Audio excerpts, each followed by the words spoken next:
बिस्मिल्लाहिर्रहमानिर्रहीम। बेटा, आप लोगों का ये चैप्टर नंबर 2 है और ये इलेक्ट्रिक पोटेंशियल का चैप्टर है। इसमें हम लोग इलेक्ट्रिक पोटेंशियल के मुताबिक पढ़ेंगे, उसकी कुछ डेफिनेशंस, कुछ चीज़ें जो आपने ऑलरेडी 9th 10th में पढ़ ली होंगी, उनको भी अगर कंटेंट्स में हुआ तो ज़रूर डिस्कस करेंगे। तो क्योंकि हम HEC के जो सिलेबस के कंटेंट्स हैं उनको फॉलो कर रहे हैं, इसलिए मैं उसी के लिहाज से आगे की तरफ बढ़ूंगा। तो बेटा, सबसे पहले आपका जो टॉपिक है इसका नाम है इक्वी पोटेंशियल सरफेसेस। यानी यहां इस लेक्चर में हम लोग डिस्कस करेंगे इक्वी पोटेंशियल सरफेसेस की। ये आपका लेक्चर नंबर 13 या 14 बन जाएगा। तो इक्वी पोटेंशियल सरफेसेस, अब ये हैं क्या, किस तरीके से है, इसका कंसेप्ट क्या है, इसकी प्रॉपर्टीज क्या होती हैं, तो इसकी बात करता हूं। बता, देखो बेटा, इस इक्वी पोटेंशियल सरफेस के कंसेप्ट को समझने के लिए पहले तो इसके नाम पे गौर करो। इसका नाम है इक्वी। इक्वी का मतलब होता है एक जैसा, सेम। पोटेंशियल हम कहते हैं ना, पोटेंशियल जिस तरीके से वर्क, एनर्जी आपने पढ़ा होगा, एनर्जी, एबिलिटी, इसी तरीके से पोटेंशियल का मतलब होता है स्टोर्ड करना। उसके अंदर एबिलिटी है स्टोर्ड करने की। यहीं से तो इलेक्ट्रिक पोटेंशियल आया है ना, कि स्टोर करे वो अंदर। खैर, यहां पोटेंशियल से मुराद जो आप लोग आम डेफिनेशन में इलेक्ट्रिक पोटेंशियल की बात करते हो वही पोटेंशियल है यहां। तो यहां लफ्ज इक्वी पोटेंशियल यानी सेम पोटेंशियल सरफेसेस की, सेम पोटेंशियल वाली सरफेसेस। अब क्या सेम पोटेंशियल वाली सरफेसेस, इसको जरा समझना होता है। मैं एज्यूम करता हूं कि हमारे पास एक पॉजिटिव चार्ज ये क्यू पड़ा हुआ है। अब मैं अगर इस पॉजिटिव चार्ज की इलेक्ट्रिक फील्ड प्लॉट करूं, इलेक्ट्रिक फील्ड लाइंस जिनको आप लोग कहते हो, जो इमेजिनरी लाइंस हैं, वो किधर निकलेंगी? आउटवर्ड। वो इस तरीके से बाहर की तरफ होंगी, ऐसे। ये इनकी डायरेक्शन बाहर की तरफ होगी, इस तरीके से। अगर मैं इन्हीं को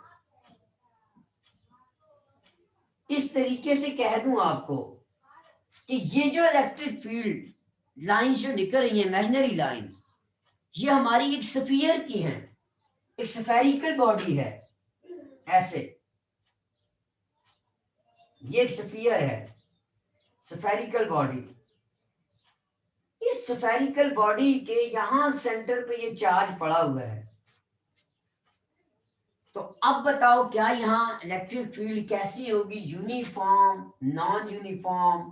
तो आप एकदम कहोगे कि हमने जो स्टडी किया, हमने यही स्टडी किया कि अगर एक स्फीयर हो और उसके सेंटर में चार्ज पड़ा हो तो ई की वैल्यू यूनिफॉर्म होती है। इसका मतलब क्या हुआ?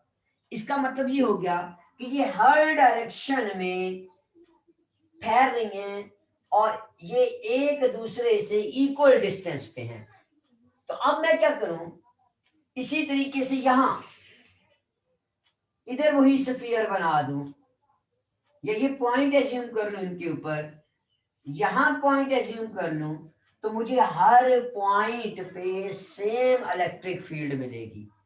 बिल्कुल इसी तरीके से ये समझो कि अगर यही बात मैं पोटेंशियल की करूं, मैं किसी अभी डिस्टेंस की बात नहीं कर रहा कि जी डिस्टेंस दूर होने से पोटेंशियल पे क्या फर्क पड़ता है, चार्ज के करीब हो गए तो पोटेंशियल पे क्या फर्क पड़ता है। मैं उसका कोई कंसेप्ट वो नहीं यूज कर रहा कि आप उसको बीच में इधर ऐड करो, नहीं।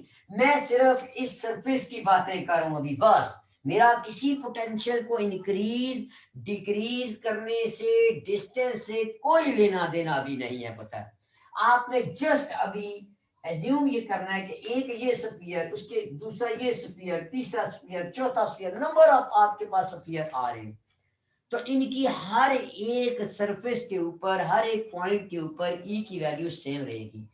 बिल्कुल इसको ऐसे ही समझो कि अगर यही हमारे पास ऐसी सरफेस है ये, कि जिसके, और ये इमेजिनरी सरफेस होती है, हर पॉइंट पे आपका जो इलेक्ट्रोस्टैटिक पोटेंशियल है ना, वो सेम वैल्यू दे।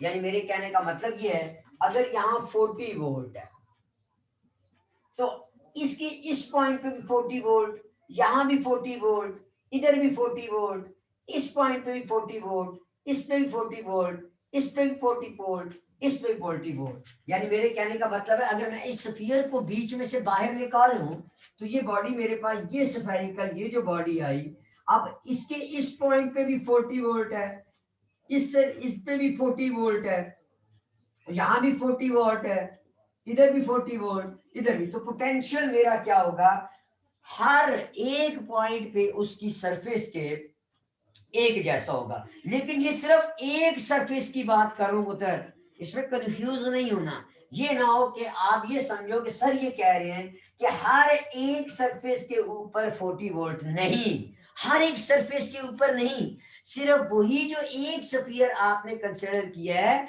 उस स्फीयर के ऊपर हर एक पॉइंट के ऊपर उसका पोटेंशियल सेम होगा। इसी तरीके से अगर मैं दूसरा, ये वाला सेकंड स्फीयर जो आपने देखा कि जहां मैंने टिक लगाया, करेक्ट किया, जिसको निशान लगाया, डबल करेक्ट लगाया, डबल राइट निशान लगाया, इसको अगर मैं यहाँ प्लॉट करूं, तो अब अगर मिसाल के तौर पे इसकी वैल्यू 20 वोल्ट है, इसके पोटेंशियल की ये 20 वोल्ट है, तो इसका मतलब ये है कि हर एक इसी स्फीयर के ऊपर, इसी सरफेस के ऊपर पोटेंशियल की वैल्यू हर पॉइंट पे 20 वोल्ट रहेगी। अब देखो 40 वोल्ट से कंफ्यूज नहीं होना, 40 वोल्ट उसकी थी, वो वहां रहेगी।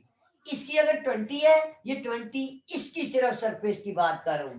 इसी तरीके से अगर मैं कोई और सरफेस लेता हूं, अगर उस पे उसकी वैल्यू 10 वोल्ट है, तो 10 वोल्ट उसकी हर सरफेस पे रहेगी, दूसरे उससे मुतासिर नहीं होंगे।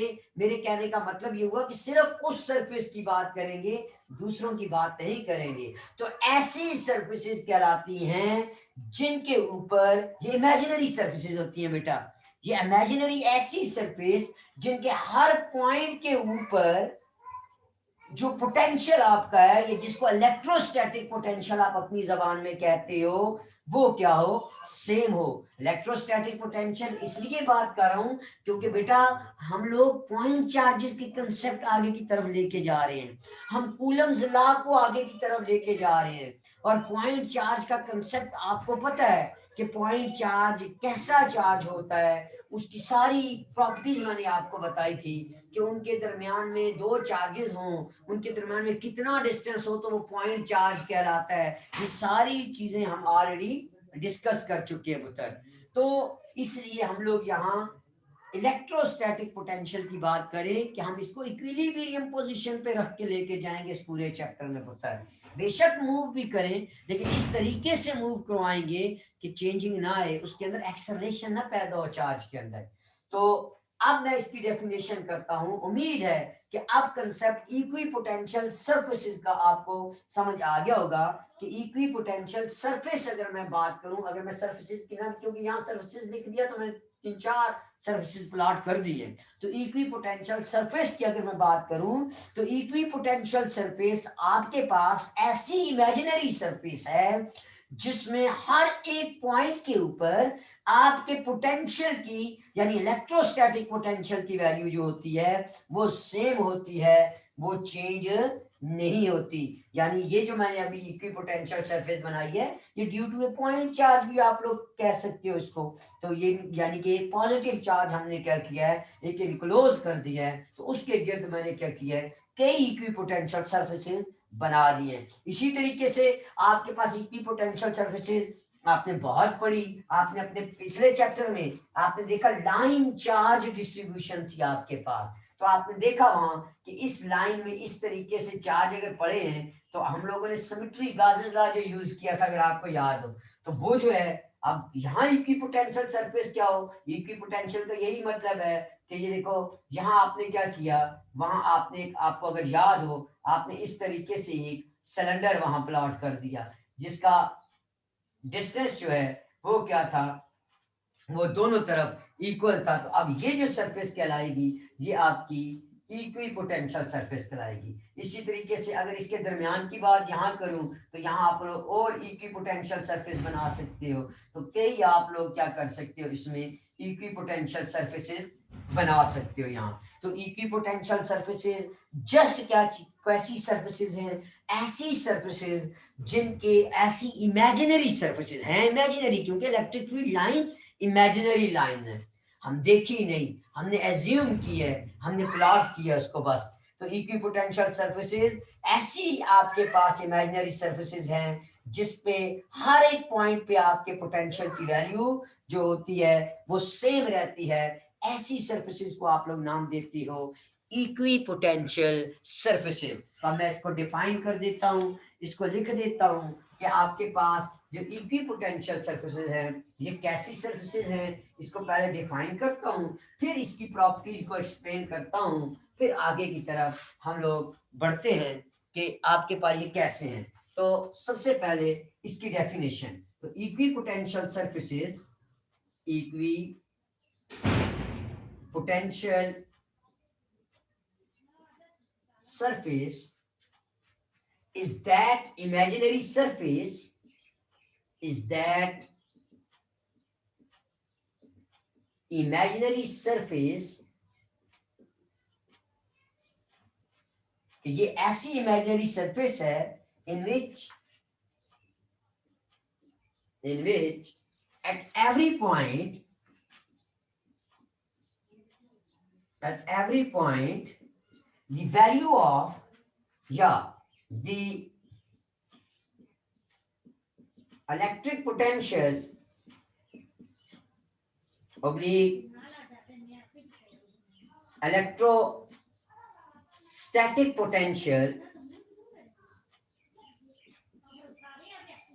electrostatic potential is same।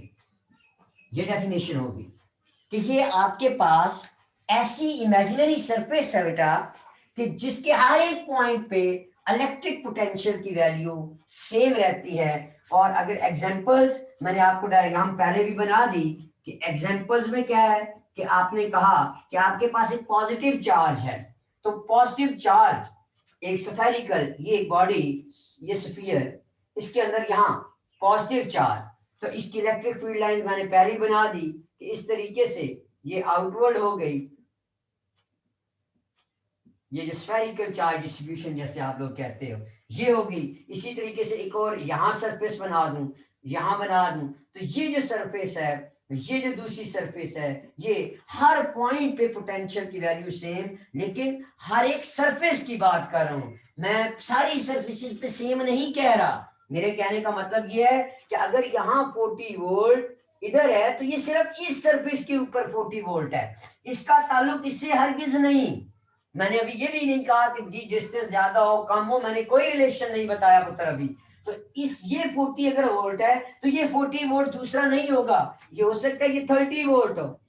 तो इस पूरी सरफेस पे हर पॉइंट पे वैल्यू 30 वोल्ट होगी, इसका इससे कोई ताल्लुक नहीं।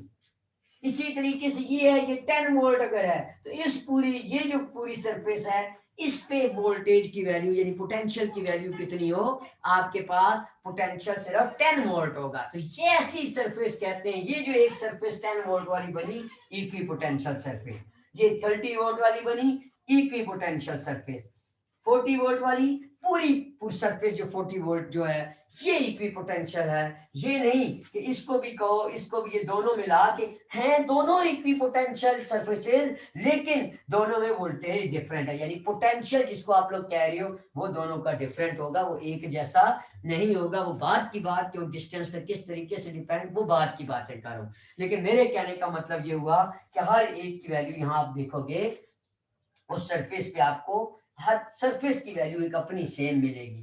तो ये कहलाती है आपके पास कौन सी, इक्वी पोटेंशियल सरफेस।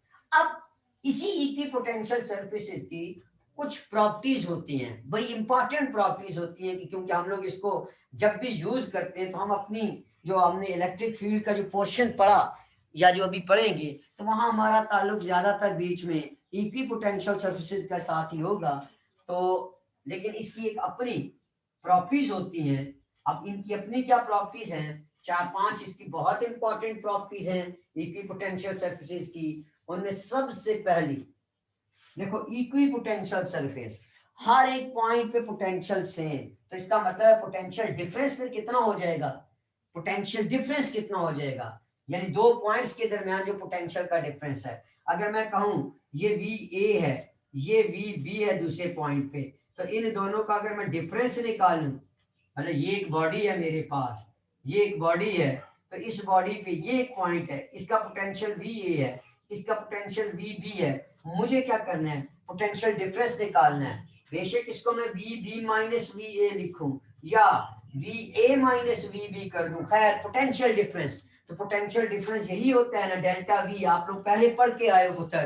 तो डेल्टा वी, तो अगर देखो इस पॉइंट पे पोटेंशियल सेम, इस पे पोटेंशियल सेम, इसका मतलब है वी ए और वी बी दोनों उनके पॉइंट्स पे, यानी मेरे कहने का मतलब बॉडी देखो एक ही है, मैंने ये दूसरी बॉडी ऊपर नहीं बनाई, मैंने एक सरफेस अज्यूम की है पुत्र।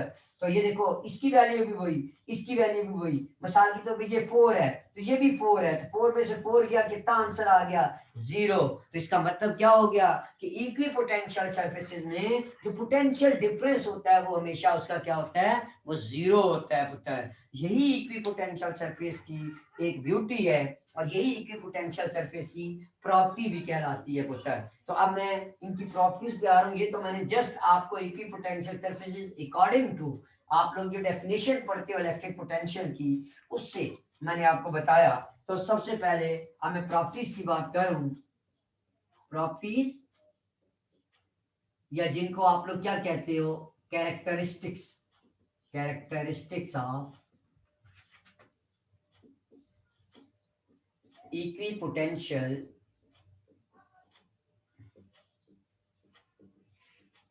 सरफेसेस या सरफेस कह दो, चलो एक कह देता हूं। प्रॉपर्टीज क्या होंगी, क्या कैरेक्टरिस्टिक्स होंगी। नंबर पहली प्रॉपर्टी, प्रॉपर्टी लिख देता हूं, साथ समझाता हूं। No work is done, no work is done in moving a test charge, in moving a test charge, समझाता हूं अभी पता है, our as equipotential surface, our as an equipotential surface, क्या मतलब, गौर से समझना पड़ता है इस पॉइंट को। कोई वर्क नहीं होगा, क्या नहीं होगा, कि कोई भी आपके पास एक टेस्ट चार्ज है, अगर उसको आप लोग क्या कर रहे हो, मूव कर रहे हो, किसके ऊपर, एक इक्विपोटेंशियल सरफेस के ऊपर, तो कोई वर्क नहीं होगा। मतलब क्या हो गया, मतलब ये हो गया कि अगर हम लोग कोई भी आपके पास इक्विपोटेंशियल सरफेस है, इसके ऊपर अगर कोई चार्ज प्लेस करें, तो आपकी जो इलेक्ट्रिक फील्ड वगैरह होगी वो कोई काम नहीं करेगी उस चार्ज के ऊपर। आपको उसको मूव करने के लिए वर्क की जरूरत नहीं होगी, आपको कोई काम नहीं करना पड़ेगा। क्या कहने का मतलब, अब इसको ऐसे समझो, बड़े ध्यान से इसको समझना पड़ता है आप लोग। देखो बेटा, ये सरफेस होगी जैसे इक्विपोटेंशियल सरफेस, ये ए, ये बी पॉइंट मैंने अभी आपको बताया। तो according to definition of electric potential, electric potential की क्या डेफिनेशन है, अगर आपको याद हो तो आप लोगों ने पढ़ा कि जो इलेक्ट्रिक पोटेंशियल होता है ये कहलाता है work done per unit charge. और ये जो वर्क डन होता है ये आपका एक्सटर्नल भी होता है, एक्सटर्नल एजेंट भी करता है, ये आपकी इलेक्ट्रिक फील्ड भी करती होती है पुत्र, ये आपकी इलेक्ट्रिक फील्ड भी करती है। ये एक्सटर्नल एजेंट यानी आप खुद भी एक चार्ज को मूव करके ले सकते हो। तो ये आपका क्या है कि ये वर्क डन है आपका पुत्र। तो ये देखो work done per unit charge, क्या है पोटेंशियल, इलेक्ट्रिक पोटेंशियल की बात आप लोग करते हो। तो ये देखो पुत्र, ये दो पॉइंट्स हैं, डेल्टा वी डब्ल्यू बाय चार। तो डेल्टा वी क्या लिखते हो, final point minus initial point is equal to W divided by charge Q लिखते हो। तो पोटेंशियल डिफरेंस दो पॉइंट का कौन सी सरफेस है, इक्वी पोटेंशियल सरफेस है। जब इक्वी पोटेंशियल सरफेस है, अभी बात की कि उसमें वी बी और वी ए दोनों सेम होते हैं। तो जब ये दोनों सेम है तो इनका डिफरेंस क्या हो जाएगा, zero is equal to W by Q. Q को इधर मल्टीप्लाई करो तो जीरो आ जाएगा। इसका मतलब है डब्ल्यू कहां से, बी से ए की तरफ आए हो, या यहाँ ए बी भी लिख सकते हो, डिपेंड अपॉन आप लोग कहां से कहां जा रहे हो, किसको फाइनल मान रहे हो, इज इक्वल टू जीरो। तो अब ये देखो वर्क डन क्या आया, वर्क डन जीरो आ गया। वर्क डन क्या हुआ, वर्क डन जीरो हो गया। इसी वर्क डन को हम लोग और तरीकों से भी समझ सकते हैं, लेकिन वो मैं आपको मतलब कि जैसे सर्कल में आपने देखा होगा कि सेंट्रीपिटल फोर्स की बात जब करते हैं, उसको मूव करते हैं, तो वहां भी वर्क डन आपके पास जीरो आता है। खैर वो बात की बात है, लेकिन अभी ये जो समझा रहा हूं इसको देख लो कि यहाँ आपके पास आप देख सकते हो कि वर्क डन क्या है, जीरो। इसका मतलब क्या है कि आपकी जो इलेक्ट्रिक फील्ड वगैरह होगी, या जो भी आप लोग ये जो एक्सटर्नल एजेंट जिसको भी करो, ये एक्सटर्नल एजेंट भी हो सकता है, ये आपके पास इंटरनल एजेंट भी हो सकता है। इंटरनल एजेंट मीन आपकी electric field, external agent mean आप खुद चार्ज को मूव करके जा रहे हो। तो फर्क क्या होगा, फर्क सिर्फ माइनस साइन का साथ आता होता है, क्योंकि जब एक इलेक्ट्रिक फील्ड वर्क करवाएगी तो वो अपनी फील्ड की डायरेक्शन में खुद लेके जाएगी। जब आप करोगे तो आप हमेशा उसके अगेंस्ट वर्क करोगे, आप उसकी उल्टी साइड पे काम करोगे पुत्र। तो बस ये माइनस साइन का फर्क होता है। W of electric field is equal to होती है minus W of external agent, यानी आप जो काम कर रहे होते हो पुत्र। तो पहला देख लो कि आपको कोई वर्क नहीं होगा किसी भी एक चार टेस्ट चार्ज को मूव करने के लिए, किस में, अगर आपके पास वो इक्वी पोटेंशियल सरफेस है तो उसके अंदर आपको कोई काम नहीं करना पड़ेगा। तो इसलिए उसमें आपको कोई मतलब इलेक्ट्रिक फील्ड आपकी कोई काम नहीं करेगी, कोई वर्क नहीं होगा। आई बात सामने। तो ये हो गया आपके पास पहला पॉइंट। अब इसी तरीके से मैं अब दूसरे पॉइंट की बात करता हूं पुत्र, सेकंड कैरेक्टरिस्टिक्स की बात करता हूं आपके लिए। जो दूसरी कैरेक्टरिस्टिक है, एक तो ये होगी, अब दूसरी कैरेक्टरिस्टिक समझ लो, ये बहुत इंपॉर्टेंट कैरेक्टरिस्टिक्स हैं। The electric field is always, ये जो इलेक्ट्रिक फील्ड होती है, अभी मैंने एक डायग्राम बनाई थी, अगर आपको याद हो, अभी आपको समझ आ जाएगी कि ये मैंने कोई भी एक इक्वी पोटेंशियल सरफेस ली, ये अगर पॉजिटिव चार्ज है तो इलेक्ट्रिक फील्ड लाइंस किधर जा रही हैं, ये बाहर की तरफ। ये देखो यहां से वो पॉइंट आपको समझ आ जाएगा। ये देखो क्या पढ़ते होते हो आप लोग, क्या पढ़ा है आपने, आपने ये पढ़ा है कि जी जो पॉजिटिव चार्ज है उसकी हमेशा electric field line radially outward होती हैं, यानी परपेंडिकुलर होती हैं उस सरफेस के ऊपर। यही पढ़ा है ना। तो ये देखो अगर मैं ये सरफेस लूं, ये वाली सरफेस, ये वाली सरफेस, इसके ऊपर 90 डिग्री, ये सरफेस लूं तो इसके ऊपर 90 डिग्री, ये देखो बना के जा रही है। ये देखो ये सरफेस लूं तो 90 डिग्री, ये सरफेस लूं 90 डिग्री, ये सरफेस लूं तो 90 डिग्री। इसका मतलब क्या हो गया, इसका मतलब ये हो गया कि ये जो इलेक्ट्रिक फील्ड होती है वो हमेशा राइट एंगल पे होती है, 90 डिग्री पे होती है टू द इक्विपोटेंशियल सरफेस। कोई भी इक्विपोटेंशियल सरफेस हो तो इक्विपोटेंशियल सरफेस के ऊपर इलेक्ट्रिक फील्ड लाइन जो होती हैं वो हमेशा राइट एंगल होती हैं, वो हमेशा 90 डिग्री पे होती हैं। अब इसको मैं पहले लिख देता हूं, फिर इसको मैथमेटिकली भी आपको बता देता हूं कि किस तरीके से आप लोग इसको कहते हो कि ये 90 डिग्री है पुत्र। तो the electric field is along the electric field is along, the electric field is along at right angle, at right angle, at right angle to the equipotential surface, कि वो हमेशा 90 डिग्री पे होती हैं। अब इसको किस तरीके से प्रूव कर सकते हो? बहुत आसान, इसको भी आप इस तरीके से प्रूव कर सकते हो कि आप सरफेस से भी इसको कर सकते हो, इसकी इक्वेशन से भी कर सकते हो। किस तरीके से? अब इसको देख लो। जैसे हमने पढ़ा कि जो वर्क डन होता है ये होता है एफ डॉट डी एल या डी एक्स कह दो, आपकी अपनी मर्जी। ये वर्क डन हमने पढ़ा कि ये किसके बराबर होता है? एफ डॉट डी एल कह दो, डी एक्स कह दो, डिस्प्लेसमेंट जो या डिस्टेंस जो होता है, ये हमने पढ़ा।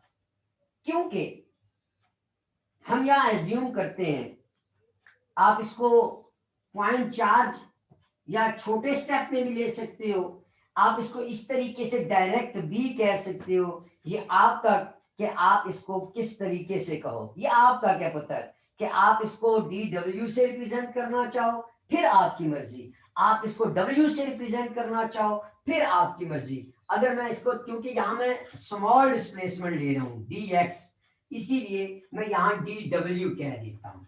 वर्क डन मेरा कितना हो गया? F dot D x. मेरे कहने का मतलब क्या है? मेरे कहने का ये मतलब है कि ये आपके पास वो इक्विपोटेंशियल सरफेसेस थे। ठीक हो गया? अब मैं जो बात कर रहा हूँ वर्क डन की बात कर रहा हूँ, तो मैं क्या करता हूँ, ये एक चार्ज है, इसको मैं क्या कर रहा हूँ, इसको मैं मूव कर रहा हूँ, इसको मैं मूव करवा रहा हूँ कितने डिस्टेंस पे, इस पॉइंट से इस पॉइंट पे लेके चलो जा रहा हूँ। तो मुझे क्या करना पड़ेगा? मुझे वर्क करना पड़ेगा, मुझे फोर्स लगानी पड़ेगी। जब मैं फोर्स लगाऊंगा तो लाजिम बात है ये खुद उड़ के तो नहीं जाएगा, ये कोई ना कोई डिस्टेंस जो है वो कवर करेगा यहाँ तक। इसको मैं कह रहा हूँ डी एक्स है, और मैं क्या कर रहा हूँ, मैं फोर्स इस पे लगा रहा हूँ एफ। ठीक हो गया? तो एफ डॉट डी एक्स, क्योंकि यहां अगर आप देखो तो उसी डायरेक्शन में फोर्स लग रही है जिस डायरेक्शन में आपका डिस्प्लेसमेंट है। तो डॉट रिमूव करते हो तो आप cos थीटा लगाते हो उधर। तो D W is equal to F D of X into cos theta, theta is equal to 0 degree. तो D W is equal to, इसको मैं लिख सकता हूं आपके पास यहां कि ये आपके पास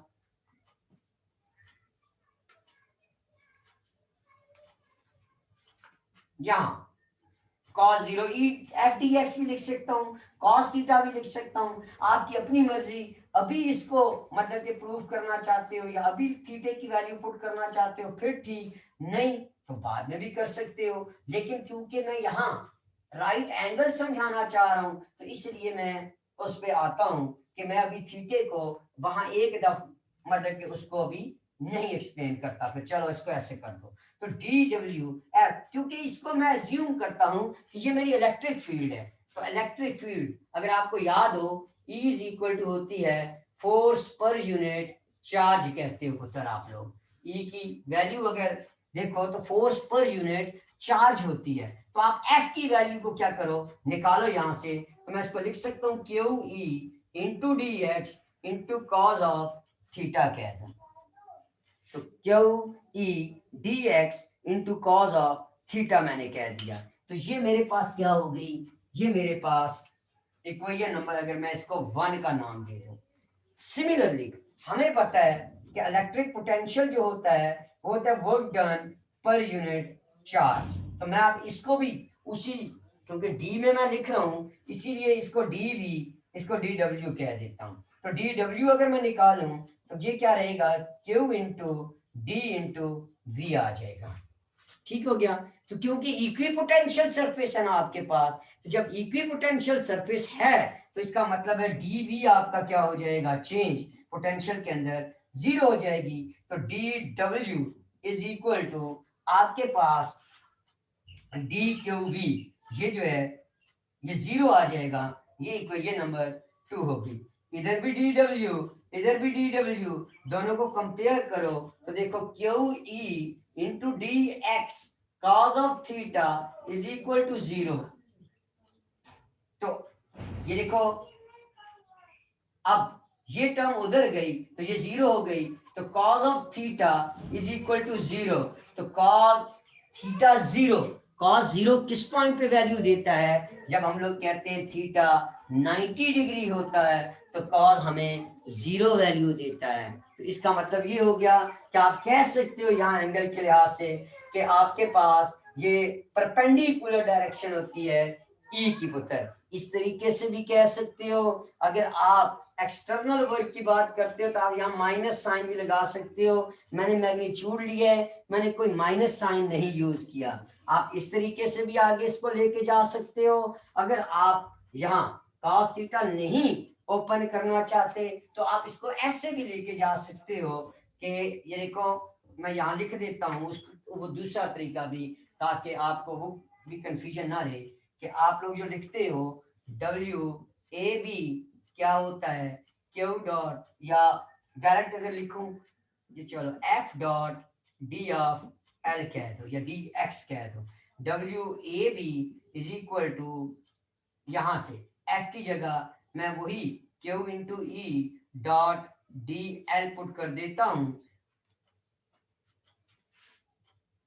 तो यहां से आपके पास ये, क्योंकि हमें पता है कि जो वर्क डन होता है अलग ये इसमें इक्वी पोटेंशियल सरफेस में वो 0 होता है। तो जब वो 0 होगा तो यहाँ से Q E dot D L क्या हो जाएगा, ये भी आपके पास 0 आ जाएगा। और जब 0 आया तो क्यों स्केलर क्वांटिटी है, ये इधर चली जाएगी तो 0 हो जाएगी। बाकी क्या रह गया, ई डॉट डी एल। तो दो चीजों का डॉट प्रोडक्ट, आप लोग पढ़ते हो फर्स्ट ईयर में भी पढ़ के आए हो कि अगर दो चीजों का डॉट प्रोडक्ट 0 हो तो इसका मतलब है ई जो होगी वो परपेंडिकुलर होती है डी एल के पुत्र। तो इसका मतलब ये हो गया कि आपकी इलेक्ट्रिक फील्ड लाइन जो है वो क्या होती है, वो हमेशा इक्वी पोटेंशियल सरफेस के परपेंडिकुलर होती है। आप इसको ऐसे भी कर सकते हो, क्योंकि मैंने माइनस साइन नहीं लगाया। मैंने आपको पहले बताया था कि जब W एक्सटर्नल होता है तो माइनस साइन साथ लगाते होते हैं, और W internal mean electric field करती है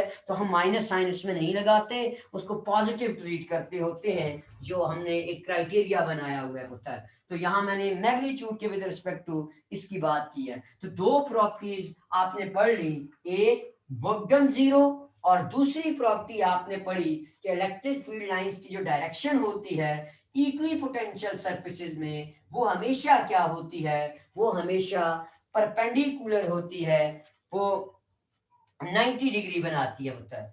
अब तीसरी प्रॉपर्टी इसी इक्वी पोटेंशियल सरफेस की पुत्र, तीसरी प्रॉपर्टी पे आ रहा हूं कि ये जो इक्वी पोटेंशियल सरफेसेस होती हैं ये हमें क्या बताती हैं कि बेटा, ये हमें बताती हैं कि इस रीजन के अंदर फील्ड स्ट्रांग है या इस रीजन के अंदर फील्ड जो है वो वीक है।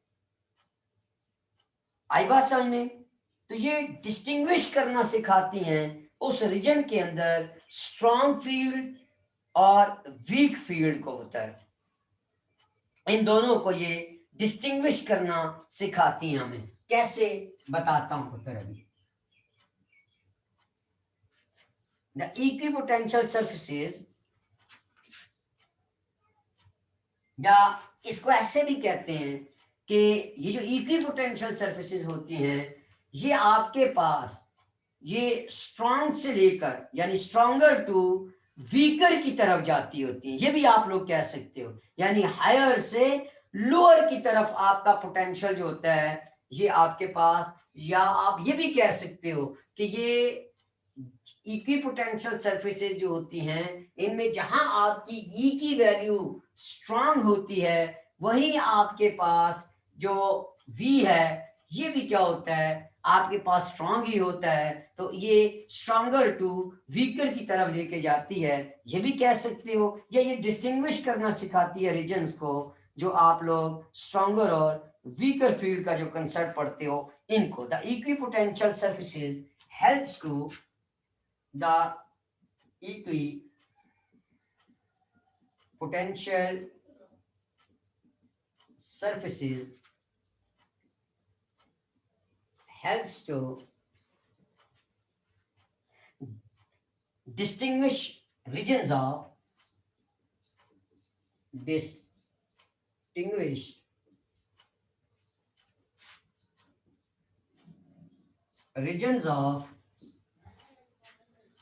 strong field from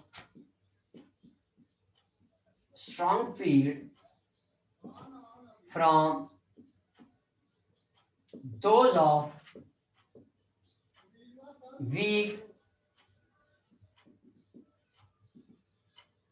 electric field, या वीक फील्ड भी कह सकते हो सिंपल आप अपने लिए, कि ये आपको स्ट्रॉन्गर और वीकर का जो है ये आपको क्या करती हैं, ये कंसेप्ट देती हैं पुत्र आपको।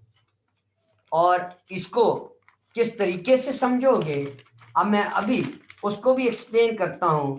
उम्मीद है कि ये चीज आपको फिर समझ आ जाएगी कि कहां से। तो E इज इक्वल टू, आपने एक रिलेशन पढ़ा हुआ है, ये देखो E इज इक्वल टू, आपने रिलेशन पढ़ा है minus dV divided by dr। तो ये देखो E और R का रिलेशन देखो और E और dV का रिलेशन देखो। E और dV बेशक माइनस साइन है और साथ ही dV, क्योंकि dV का मतलब क्या है कि पोटेंशियल कांस्टेंट है, डेरिवेटिव है ना पोटेंशियल का, तो पोटेंशियल सेम, इक्वी पोटेंशियल वही है, उसके अंदर चेंज क्या होगी, वो जीरो होगी ना। तो अब ये बताती है कि E और R देखो, ये तो हमें पहले ही पता है E और R का आपस में इनवर्स रिलेशन होता है। सेम dV और E को देख लो, ये भी आपस में देखो एक रिलेशन रख रही हैं। या आप ये भी देख सकते हो कि dV is equal to E into dr को देखो, ये हमें ये भी बताती है। मेरे कहने का मतलब क्या है, मेरे कहने का ये मतलब है कि अगर मिसाल के तौर पे एक आपके पास ये सरफेस है, दूसरी आपके पास ये इक्विपोटेंशियल सरफेसेस है, तीसरी आपके पास ये इक्विपोटेंशियल सरफेस है, ये इनके दरमियान डिस्टेंस, जो भी सेपरेशन आप रखो ये आपका क्या होता है। तो मेरे कहने का ये मतलब है कि ये जो, अगर मैं इसको कहूं ये V1, ये V2, ये V3, तो इसका मतलब ये है कि देखो डिस्टेंस के साथ साथ dV भी क्या होगी, माइनस साइन, डिक्रीज हो जाएगा, साथ क्या आ रहा है, माइनस। तो dV को अगर माइनस के साथ देखो तो इसका मतलब है dV उलट होगा E के, मतलब E को तो छोड़ो, अभी E की बात नहीं कर रहा अभी। अगर E को लोगे तो E का भी रिलेशन देखो R के साथ, इनवर्स रिलेशन है दोनों का, E और dr का भी इनवर्स रिलेशन है। लेकिन dV को माइनस के साथ अगर देखो तो पोटेंशियल डिक्रीज हो जाएगा R के साथ साथ। मतलब कहने का ये है कि अगर पहले पोटेंशियल है इसका 100 वोल्ट, डिस्टेंस बढ़ा, ये 80 वोल्ट होगा, ये कितना होगा, ये 70 हो सकता है, यानी कम होगा इसके साथ साथ। ये हमें बताता है dV कि dV नेगेटिवली देखो इंक्रीज हो रहा है। तो इसका मतलब है कि ये अगर 100 है तो ये 80 होगा, अगले का कितना होगा, 70 होगा, अगले का 60 होगा, उससे आगे जाओगे तो 40 हो जाएगा। इस तरीके से आपका पोटेंशियल आगे की तरफ बढ़ोगे तो वो डिक्रीज होगा, सेम उसी तरीके से जैसे एक इलेक्ट्रिक फील्ड की स्ट्रेंथ जो होती है, आप अगर चार्ज से अवे जाते हो तो वो डिक्रीज होना शुरू हो जाती है। बिल्कुल उसी तरीके से ये भी डिक्रीज होगा, क्योंकि वो आप लोगों को तो पहले ही पता है कि आप लोग सेकंड ईयर में उसको पढ़ते हो, तो मैं इसलिए उस बेसिक में अभी नहीं जा रहा, मैं सिर्फ अपने इस टॉपिक से रिलेटेड बात कर रहा हूं, मैं इसकी बात करूंगा पुत्र। और अगर और फिर इसी को, ये स्ट्रॉन्गर और इसका भी कंसेप्ट, और इसी को हम लोग चौथी प्रॉपर्टी में ऐसे भी लिख सकते हैं कि ये जो आपके पास इक्विपोटेंशियल सरफेसेस होती हैं, ये हमें इलेक्ट्रिक फील्ड की डायरेक्शन भी बताती हैं, और हमेशा ये जो इलेक्ट्रिक फील्ड होती है अभी बात की, ये हमेशा हायर पोटेंशियल से लोअर पोटेंशियल की तरफ होती है, ये जो और नॉर्मल डायरेक्शन में होती है। मेरे कहने का मतलब क्या है, अब इसको भी गौर से समझ लो, मैं चौथी प्रॉपर्टी भी लिख देता हूं इसमें। इक्विपोटेंशियल सरफेसेस ये है यही, यही डायरेक्शन वगैरह को बताती है, यही वीक और स्ट्रॉन्ग को एक्सप्लेन करती है।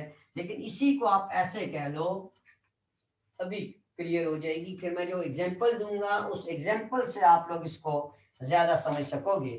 द इक्विपोटेंशियल सरफेसेस, लेक्चर इसलिए मैंने ये थोड़ा सा 40 मिनट से लेंथी लेके जा रहा हूं कि आपके पास ये आखिरी प्रॉपर्टी है, तो आखिरी प्रॉपर्टी इस लेक्चर के अंदर कवर हो जाएगी। जो शेप्स हैं वो इंशाल्लाह आपको नेक्स्ट जो लेक्चर होगा उसमें एक्सप्लेन कर दूंगा। The equipotential surfaces tells us the equipotential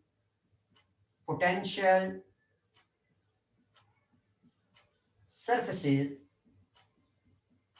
tells us, हमें ये बताती हैं, क्या बताती हैं? The direction of electric field, direction of electric field बिल्कुल उसी से मिलती जुलती प्रॉपर्टी है पुत्र। ये अभी एक्सप्लेन भी की है कि E is equal to minus d V by d r. अभी जब मैं इसकी डायग्राम बनाऊंगा तो आपको और ज्यादा क्लियर होगी।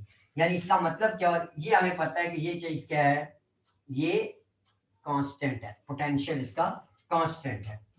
तो इलेक्ट्रिक फील्ड इज ऑलवेज, इसका मतलब क्या है, इसका मतलब ये होता है कि electric field is always directed towards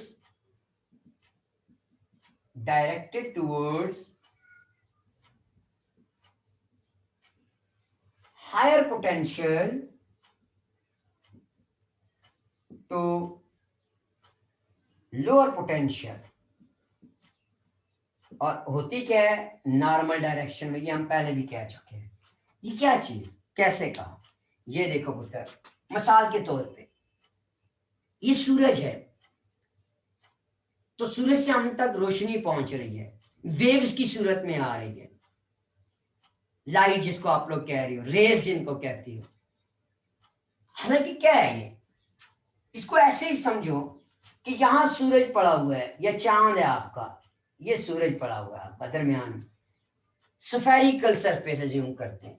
तो ये क्या करेगा, यहां रीजन बनाएगा, ये यहां रीजन बनाएगा, ये यहां रीजन बनाएगा, ये यहां आगे रीजन बनाएगा, आगे इस तरीके से बनाएगा। करते करते जब यही स्फेरिकल, ये देखो यहां कर्वेचर देखो, यहां देखो, इधर देखो, तो आहिस्ता आहिस्ता इसका कर्वेचर कम होना शुरू हो जाता है।